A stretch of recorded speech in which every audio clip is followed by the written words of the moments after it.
पहली बार इतिहास में ऐसा हुआ था कि एक व्यक्ति के कहने पर, बिना इंटरनेट वाईफाई कनेक्शन के, एक व्यक्ति के कहने पर पूरा देश एकजुट हो जा रहा था। तो वह इकलौता व्यक्ति महात्मा गांधी था। वरना इस समय बताइए कौन था जो आपको एक साथ ला सकता था?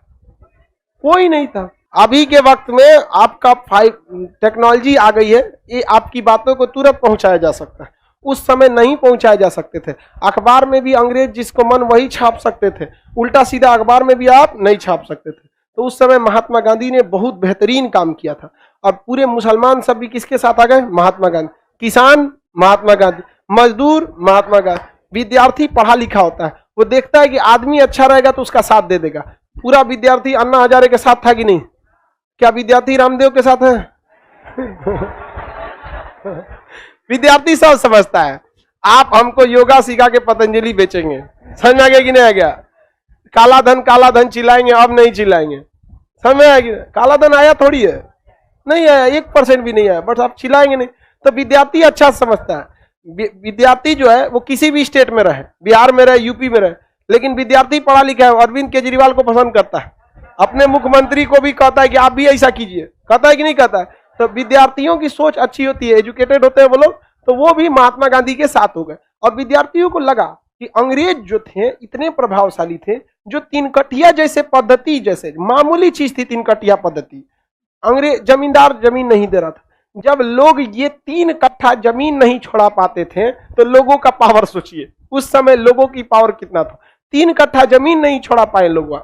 उस समय महात्मा गांधी ने इस सब चीजों को बहुत ज्यादा प्रेरित किया। अब महात्मा गांधी एक बड़े प्लान के चक्कर में थे, कहे कि खुदरा खुदरी आंदोलन में कुछ न हो तो बड़ा आंदोलन होगा।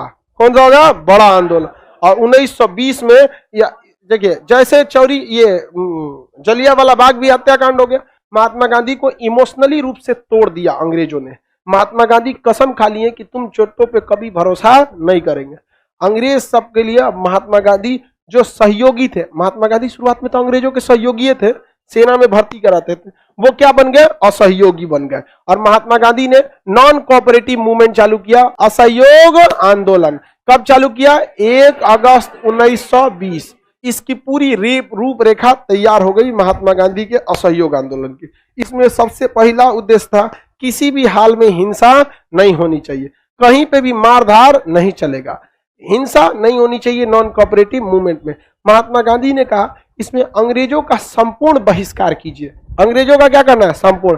क्योंकि अब महात्मा गांधी सत्याग्रह नहीं करने वाले थे, भूख हड़ताल नहीं करने, अब क्या करने वाले थे? संपूर्ण बहिष्कार।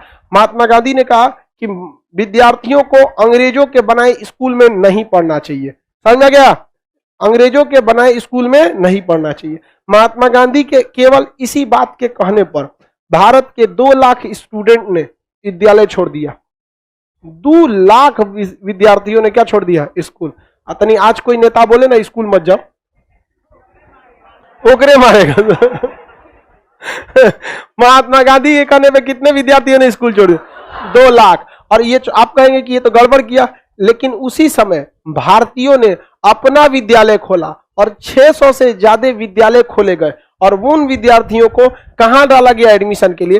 वो अलग जो विद्यालय थे उसमें 600 विद्यालय में 2 लाख विद्यार्थी ने स्कूल छोड़ दिया।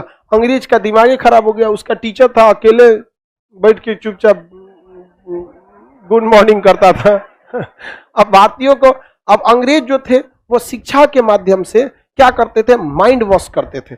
जैसे आप लोग को शिक्षा है, एक शिक्षित व्यक्ति किसी भी टीचर में देखेंगे आपको शिक्षा को आपको एक अच्छी बात बताएगा, लड़ाई झगड़ा नहीं करना चाहिए, ऊंच नीच की भावना नहीं रखनी चाहिए, धार्मिक मामलों में ज्यादा नहीं पढ़ना चाहिए, धर्म में भेदभाव नहीं करना चाहिए। शिक्षक यही ना बताता है। तो धीरे धीरे आपके माइंड पर भी ये प्रभाव पड़ता है। और पढ़ा लिखा इंसान आलतू फालतू बातों में, धर्म के मामले में नहीं पड़ता है। अब देखिएगा, धर्म की बात वही करेगा जिसे फ्यूचर में चुनाव लड़ना है, वो अपने को फेमस करना चाहता है और कोई मकसद नहीं है उसका। आप धर्म का बात जो कहे उससे 4 गो शास्त्र के सवाल पूछिए, शास्त्रों में से 4 गो सवाल पूछिए, नहीं बता पाएगा। चाहे वो किसी भी धर्म का, वो चुनाव जीतना चाहता है। तो आप पढ़े लिखे लोग हैं, अब अगर आपसे कोई धर्म के नाम पर वोट मांगेगा तो आप लोग भला देने जाएंगे?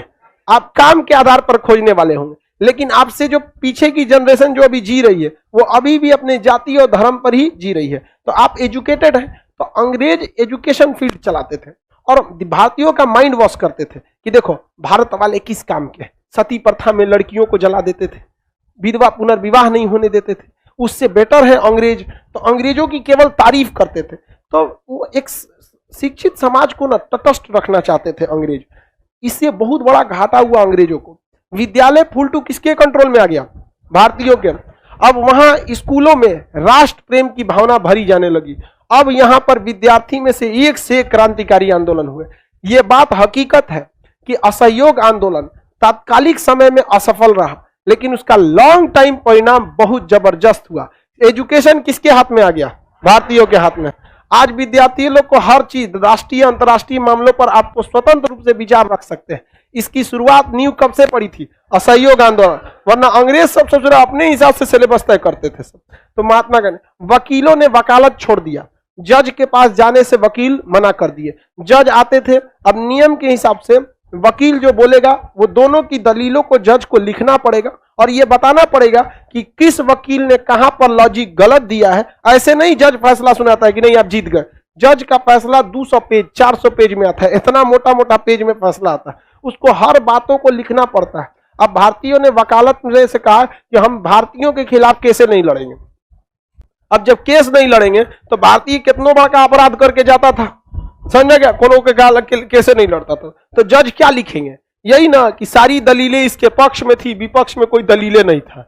लो, अतः इसे क्या किया जाता है? बाइज्जत बरी किया जाता है। अंग्रेजों को बहुत बुरा घाटा लगा असहयोग आंदोलन से। विद्यालय स्टूडेंट्स ने विद्यालय छोड़ दिया, वकीलों ने वकालत छोड़ दिया, अंग्रेजों का कपड़ा धोने से धोबी ने मना कर दिया, जबरदस्ती धोवा देते तो जला देता था। ले सोच रहा दाग देंगे तो कपड़ा जल जो। यहाँ पे 1900 का कपड़ा बहुत वीआईपी होता था, यहाँ पे दाग दिया कपड़ा। वहां पे नाई ने बाल काटने से मना कर दिया, कहा कि ले चाकू छुरी कैंची अपने से काट ले। यहाँ पे अब बेचारा बाल बढ़ा के घूम रहा है झबरा कुत्ता की तरह। कोई उसका दाढ़ी बनाने वाला नहीं मिल रहा है भारत में, कोई उसको सामान देने नहीं दे रहा है। जा रहा था सामान खरीदने तो कहते आटा है, शटर गिरा रहे, भाग यहाँ से, आटा लेने आया है यहाँ पे। तो अंग्रेजों का काफी लॉस हुआ। महात्मा गांधी ने असहयोग आंदोलन में हिंसा करने के लिए नहीं कहा, लेकिन लोग 2 कदम आगे निकल जाते हैं। युवा जहां रहेगा ना 2 कदम आगे ही निकल जाएगा यहाँ पे। तो विद्यालयों को छोड़ना पड़ा, अंग्रेजों को काफी ज्यादा इससे क्या हुआ? लॉस लगा। युवाओं ने क्या किया? अंग्रेजों का सामान जलाना चालू किया। अंग्रेजों का कपड़ा था उसको जला दिए, अंग्रेजों का खिलौना जला दिए, कोनो चीज में जला देते थे सब। तो रविन्द्रनाथ टैगोर ने कहा था कि ये एक तरह का अपराध है, क्योंकि गरीब लोगों का कपड़ा जला रहे हैं, ये क्या है? एक तरह का अपराध है। किसने कहा था कपड़े जलाने को अपराध से तुलना? किसने कहा था? रविन्द्रनाथ। उनका भी कहना एक तरह से सही था कि देश की जनता गरीब थी, उत्साह में आके जलाना नहीं चाहिए, लेकिन ये क्या था? संकेत था। और खादी के कपड़े काफी महंगे आते थे, और खादी का कपड़ा पहनता कौन है आजकल? पैंट शर्ट कौन पहन रहा है आज के वक्त में? सब दुकान को बोरा ऐसा कपड़ा, जीन्स वहां पे उसको ज्यादातर लोग पहनते हैं। तो उस समय भी अंग्रेज सब मॉडर्न कपड़े ले आते थे जिसको ज्यादा लोग पहनते थे। खादी के कपड़े बहुत कम लोग पहनते थे, और खादी के कपड़े महंगे भी आते थे। आज भी गांधी मैदान के ठीक सामने खादी ग्राम उद्योग है, वहां खादी के कपड़े मिलते हैं। जल्दी कोई जाता ही नहीं वहां पे। उसी के नीचे मोंटी कोर्लो का दुकान है, उसमें भीड़ लगा रहता है। समझा? तो लोग आजकल ब्रांडेड कपड़े पहन रहे हैं ना। तो आजकल एगो एक्सीडेंटल कपड़ा आ रहा है, मतलब फाटल चिटल रहा। जिस हिसाब से उसको फाड़ रहा है, आने वाले 10 साल में हमको भविष्य अजीब दिख रहा है। जिस क्रमिक विकास से वो फाड़ते जा रहा है, पहले घुटना से नीचे फाड़ता था, अब धीरे धीरे उसको ऊपर फाड़ना चालू है। आने वाले 10 साल में उघारे घुमा देगा। क्रमिक विकास हो रहा है इस सब क्षेत्र में। पहले के वक्त पे पैंट यहां पहने जाते थे, अब धीरे धीरे पैंट अपने नॉर्मल आ गए। कुछ दिन में ससुरा पैंट को रस्सी से बांध के खींचेगा इसे। पैंट जमीन पे रहेगा, रस्सी से बांध के खींचेगा उसको। तब महात्मा गांधी ने कहा कि भाई खादी के कपड़े महंगे हैं, कोई दिक्कत नहीं, आप खादी के कपड़े ही पहनिए। अगर महंगे हैं तो मैं वचन देता हूं कि आज के बाद मैं आधा ही कपड़ा पहनूंगा, लेकिन हम महंगा का मान के चलिए कोई चीज महंगा है तो कम खाइए, यही ना हो सकता है। तो उन्होंने आधे कपड़ा पहना। महात्मा गांधी जिसके पास इतना पैसा था कि 1888 में वो इंग्लैंड जाके पढ़ाई किए। हम लोग घूमने नहीं जा सकते, अपने पिताजी से कहिएगा ना इंग्लैंड जाना है घूमने, 4 जूता मारेंगे होश में आ जाएंगे। गांव का रिश्तेदारों मारेगा सब आपको, कहेगा अरे चोट्टा कहीं का, तू बौरा गया, अरे तू घूमने जाएगा यहाँ पे, इतना पैसा धरल है, पेड़ लगल ना पैसा के। महात्मा गांधी इतने रईस थे उस वक्त में भी कि वो कहाँ गए थे पढ़ने, इंग्लैंड। लेकिन महात्मा गांधी देश के प्रति इतने समर्पित थे कि इतना संपन्न रहने के बावजूद पूरा जीवन बिता दिए आधे धोती पर ही उन्होंने बिता दिया पूरा जीवन। कहा कि कपड़े महंगे हैं कोई दिक्कत नहीं, हम आधे कपड़े पहनेंगे लेकिन अंग्रेजों का विरोध करेंगे। महात्मा गांधी इसका विरोध करना चाहते थे लेकिन वो जानते थे कि अंग्रेज खोज रहा है सब, कैसे भी करके हिंसा हो जाए। महात्मा गांधी बार बार कहते थे भैया हिंसा मत करना लो। महात्मा गांधी हिंसा के काफी ज्यादा विरोधी थे। हालांकि यह आंदोलन शुरुआत में ही लड़खड़ा गया था। शुरुआत में ही आंदोलन जैसे हुआ, बाल गंगाधर तिलक की क्या हो गई, मृत्यु हो गई। अंग्रेजों ने इसे हिंदू मुसलमान करने की बहुत कोशिश की, लेकिन महात्मा गांधी बहुत होशियार। उस समय मुसलमानों का सबसे बड़ा नेता शौकत अली था, क्योंकि मोहम्मद अली और शौकत अली ने ही क्या किया था, खिलाफत आंदोलन। तब महात्मा गांधी शौकत अली को बुलाए। किसको बुलाए, शौकत अली को बुलाए। और महात्मा गांधी ने कहा कि बाल गंगाधर तिलक एक कट्टर हिंदू नेता, गणपति महोत्सव, शिवाजी महोत्सव थे, इनकी अर्थी को पहले आप उठाइए। तो शौकत अली और मोहम्मद अली और महात्मा गांधी जैसे लोगों ने उनकी अर्थी को क्या किया, कंधा दिया, जो हिंदू मुस्लिम एकता को दिखाने के लिए था और बहुत ये जरूरी भी था। बहुत जगहों पे हिंदू मुस्लिम एकता को दर्शाया भी गया था, कई जगहों पे ऐसा घटना हुई थी। लेकिन महात्मा गांधी डर रहे थे कि कहीं भी हिंसा आंदोलन न हो। लेकिन धीरे धीरे आंदोलन क्या होता गया, हिंसक होते गया। आंदोलन क्या हो गया, हिंसक हो गया। और केरल में यह आंदोलन अली मुल्सियर के नेतृत्व में 1922 में, याद कीजिए, मोपला विद्रोह, याद है, मोपला, कौन सा, मोपला विद्रोह, किसने किया था, अली मुल्सियर। मोपला विद्रोह जो था अपने जगह पर एकदम सही था, क्योंकि केरल में जो जमींदार थे वो बहुत ही ज्यादा किसानों पर अत्याचार कर रहे थे। तो अली मुल्सियर ने कहा कि अब बहुत हो गया अत्याचार, निकालो लाठी, कूच दो, ले जाके बगीचा में बड़ी मार मारे सब, किसको, जमींदार लोग को, अंग्रेज को नहीं। अंग्रेज किसे आगे रखते थे, जमींदारों को।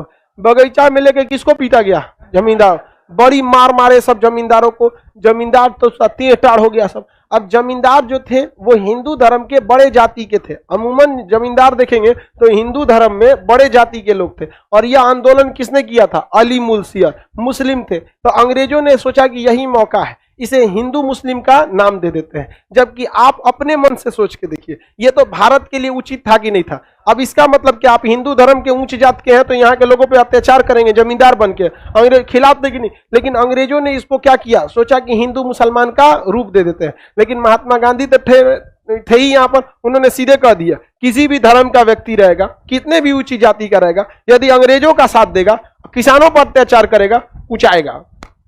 समझ में गया, ये हिंदू मुस्लिम का मैटर नहीं है। तो अली मुल्सियर ने यहां किया। लेकिन इसी समय एक और घटना हो गई, कहां पर, चौरी चौरा में।